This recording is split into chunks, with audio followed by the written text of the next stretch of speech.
Sa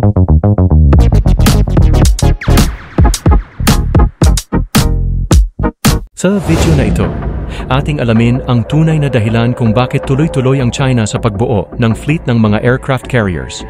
Ano nga ba ang plano nila? Sabay-sabay nating alamin, kaya panoorin mo ang video na ito hanggang dulo.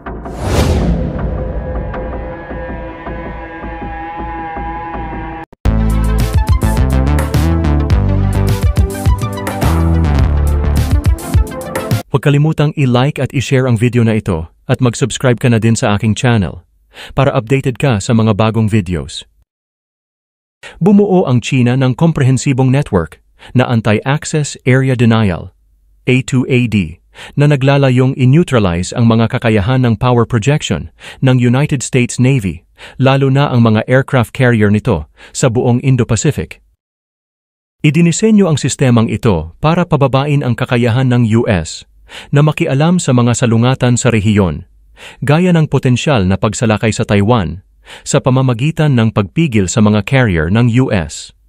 Sa kabila nito, ang China ay bumubuo ng sarili nitong aircraft carrier fleet na naglalayong gumana sa loob ng proteksyon ng mga sistemang A2AD nito.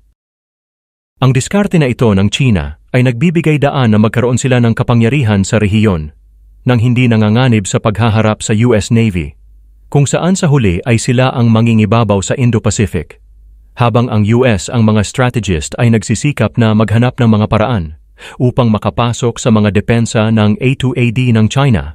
Ang pagiging epektibo ng diskarte ng Beijing ay nagdudulot ng malaking hamon sa pagpapanatili ng balanse ng kapangyarihan sa rehiyon. Ang China ay nagsumikap ng higit pa kaysa sa ibang bansa upang gawin ang aircraft carrier. Ang militar ng China ay naghanda ng isang komprehensibo at komplikadong Anti-Access Area Denial, A2AD network sa buong Indo-Pacific na idinisenyo ang lahat para gawin ang isang bagay. Ito ay para hindi maging epektibo ang kakayahan ng power projection ng Amerika. Sa particular, upang pigilan ang kahandaan at kakayahan ng United States Navy na i-deploy ang kanilang malalakas na aircraft carrier malapit sa mga rehiyon na sakop ng A2AD network ng China. Ang master plan ng Beijing ay ganito. Kapag nagsimula na ang shooting war sa mga Amerikano, ipapop off ang A2AD weapons para pababain ang kakayahan ng Amerika na mag-deploy ng sasakyang panghimpapawid at mahirapan na ilipat ang kanilang mga barkong pandigma malapit sa mga baybayin ng China.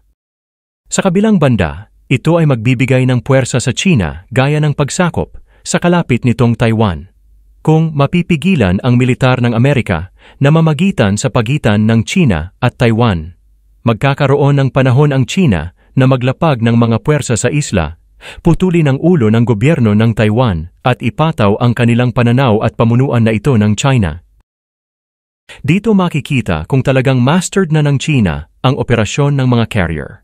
Gumugol ang mga Amerikano ng 80 taon upang maperpekto ang mga proseso at paglalapat ng mga ito sa pangkalahatang puwersa ng US Navy. Mayroong ilang mga kaalaman na taglay ng mga Amerikano kumpara sa mga Chino pagdating sa pag-unawa sa totoong gawain ng sasakyang panghimpapawid.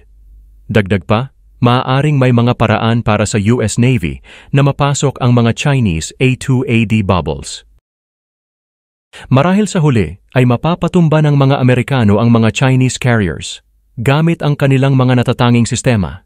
Ngunit sa pamamagitan ng paggamit ng mga network ng A2AD bilang isang shield, kung saan magsasagawa ng mga carriers operation laban sa mga kaalyado ng US sa Indo-Pacific. Ginagamit ng Beijing ang isang napakatalino na diskarte na sa panimula ay maaaring mapataas ang dynamics ng kapangyarihan sa rehiyon na talaga namang papabor para sa China.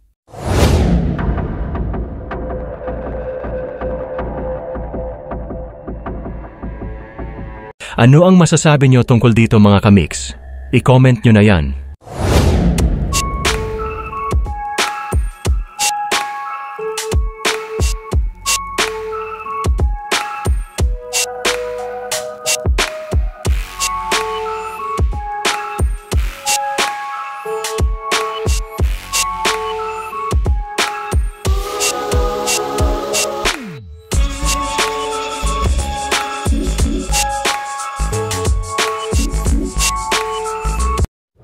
Salamat sa panunood mga kamix.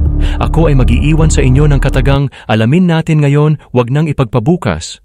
Kung ayaw mong batukan kita. Biro lamang. Ingat mga kamix, sa susunod na video na ulit.